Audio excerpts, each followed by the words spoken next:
Here we go, boys.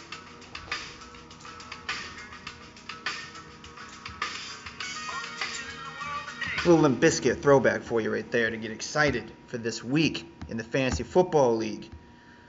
Train is coming to the station. The week is here. Week 11, let's go. All right, enough of that. Holmes, the commish, coming to you live from the basement. I figured appropriate to broadcast from where I reside in this league, which is the cellar.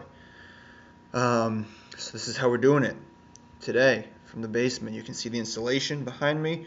We got some tools over there. Yeah. What do we got? Furnace. Yeah, that's just costing me money. Yeah, got the shelf, some stuff, pool stuff. Got my sump pump. Yeah. This is how we do it. This is where I live, where it's cold and filthy and dirty water and oil and all kinds of shit down here. This is where Nug, the cat, this is where she comes to take a shit. So this is where I live. This is where I deserve to live. At 2-8, I don't deserve anything more than this. So let's get back on track. Got the orange on. Just took the wife out for a walk, trying to stir things up a little bit. She's having a lot of cramps today. Next video could be coming from the hospital. We'll see what happens. I will keep you guys in the loop. I'm hoping next 24 to 48 hours things seem to be moving at this point. Here we go. Current events. Wit just touched on it. Not really though. She doesn't want me anywhere near. Next, college football. Big day yesterday. FSU pulled out the win. Again, they look weak. I don't trust them. I want them to lose just so that we can forget about them and stop talking about them, but they keep pulling it out. I don't know how they do it. Alabama won, big over Mississippi State. We'll see how things shake out. College basketball is up and running now. UConn, Huskies, championship without question this year. And the other current event that I feel like I'm kind of a little out of the loop on was G-Man in Vegas this week, or out in Cali doing his West Coast thing. I didn't see enough pictures. I need to know what you were doing out there. I saw you with an old-fashioned. I didn't see any betting tickets. I didn't see you, taking any games or anything like that, or see you at the roulette table. I need more documentation. I need to live vicariously through you at this point. So, as long as it's appropriate for the league homepage, send me the goods so I can put them up there. Do not send me the blood work from all of your STD testing. I don't need to see that. All right, moving on. Beer of the week. Maybe a little bit of a disappointment for some people this week.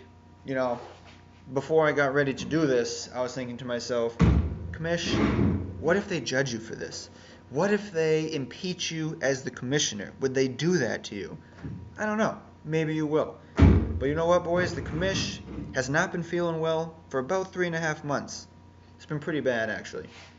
I put on a brave face for you, but I've not been doing well. So I went to the doc, did some things, not a lot coming back. So we're starting to try some dietary things. First thing I'm trying, G-free. Glutenberg, bitches, how you like me now? Oh, yeah. Let's get that. Oh, let's get that. Oh, it's right out of the fridge. It's so cold, and it's cold in the basement. It's just coldness all the way. Oh, right there. Just a little bit more on top. Look at that.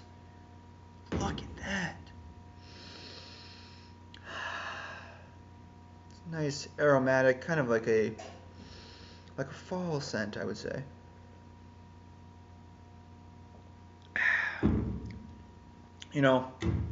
For what it is, which is a gluten-free beer, it's 5.5%, so it's not too much of a pansy-ass beer. But obviously it's not what I want to be drinking right now, but I'm trying to stay legitimate with this for like a couple of weeks and see how I'm doing, and then reintroduce beer back into the fold, because clearly that's where my head's at. Pasta, stuff, shit like that doesn't really bother me, but I can't just be drinking this stuff all the time. So we'll see how it goes. It's been a week. I'm already doing better, just as an FYI. Ted, I'm sure you'll have some snarky-ass comment to make. Please feel free. Make it whenever you wish. Post it on the message boards, and we'll go from there. I feel better. I got that off my chest.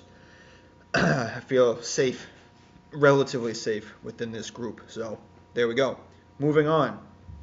Focus. Football. This is what it's all about. I was talking to Wit, and she goes, yeah, some of the girls and stuff watch the video too, and they like the opening stuff. You should do more of that. Well, you know what? This is a football league, and now we're going to talk about football. So let's go. Breaking it down, I'll hit on some of the games real quick, but then I'll get to the feature matchup, which I would say everyone's begging for. Mostly Ted and Angel are begging for this, so here we go. Jason, you and me, bud, going at it this week. You know, if you could Skype in from your basement, would be appropriate. That's basically where you and I are hanging out. You know, the big issue with you and me is Ty is going off these days. You've got 3 49ers and Giants players going at it. As a huge game for you. You know, I've got big names like McCoy and Julio Jones, who haven't done jack shit for me all year. Other than that one game, Julio had like 35 points. They got to step their game up and be worthy of first and second round picks for me. I'm starting Sanchez. That's how far I've fallen right now. It doesn't even bother me that I'm in the basement and I can see Nug getting in her litter box to take a dump in front of me while I make this video. I'm starting Mark Sanchez as my quarterback and not even playing Jay Cutler. This is bad. But I think I'm going to squeak it out against you, JP. I apologize, but I think that's what's going to happen. I need Pitt D and Martavis Monday night. I think I can get it from you. Next, we got Max and Malik. I give the QBs to Malik. Running backs, I give to Max. Wide receivers kind of cancel each other out. Tight end, definitely to Max. I think it's going to be closer than what the projection is. But I think Max is going to squeak this out. And this is kind of a huge game in deciding where to go from playoff seeding. Big game, I give it to Max. Then we got Gerard and Halim. Last time I checked, Halim had 3 players on bye who he has not updated yet. So he is projected to get absolutely rolled by G-Man. I'm telling you, you can't get away from HIV. It follows you everywhere. G-Man, obviously I'm going to give you the win because he's only playing, 2/3 of a team. So G-Man gets the W there. Eamon and Heckman. Interesting matchup. Heckman, lively on the text message threads. Getting involved. I like it. And honestly, don't mind the noise. It's just Nug getting out of the litter box. He's viable for the playoffs at this point. Like, looking at his record, looking at, 3 full weeks ahead of him, he could be, 7-6 in the playoffs. It's not unreasonable.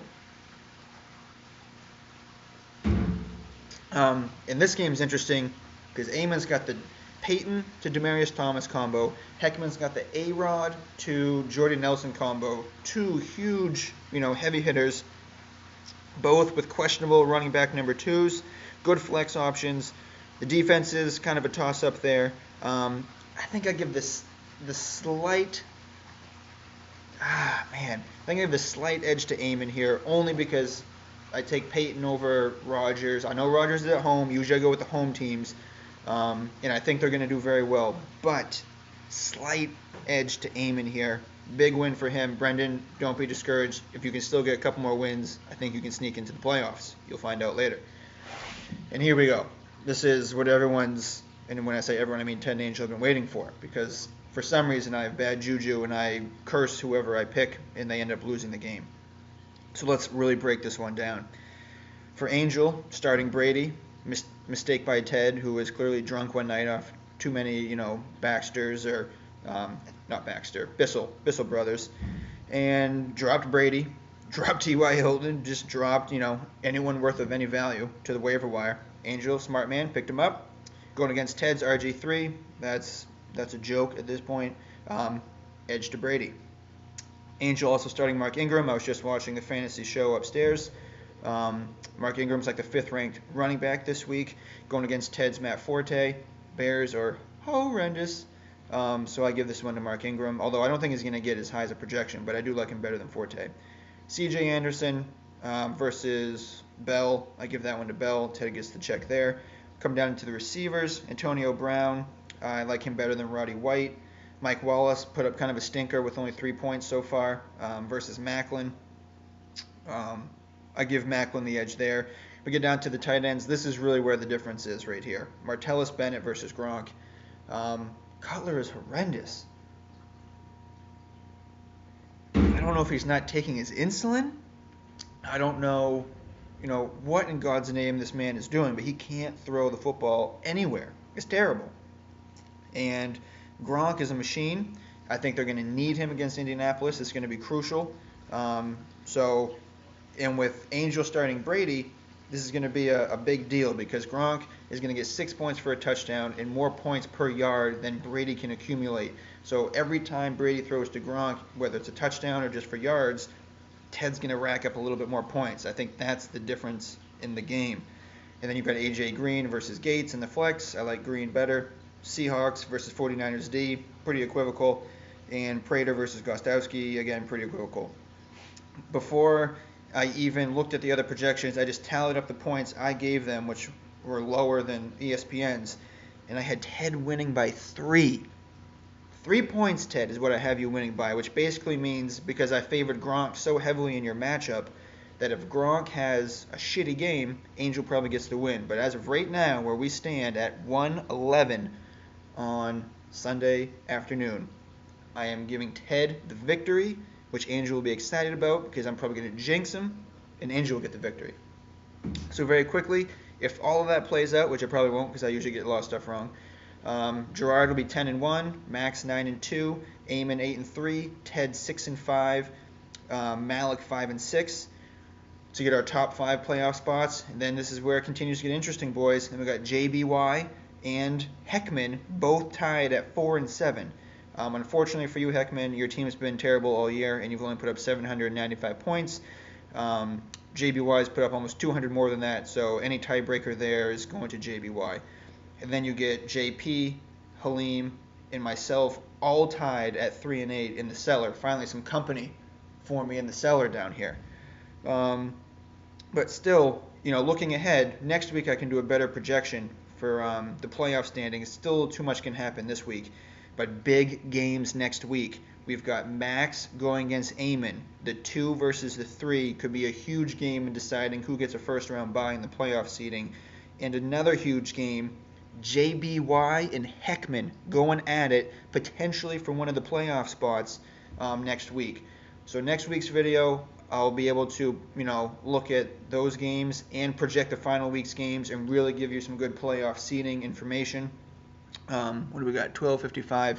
Video is running too long as it is, so I will cut it short. I gotta get upstairs, check out the games. People have probably already scored, and I don't even know about it.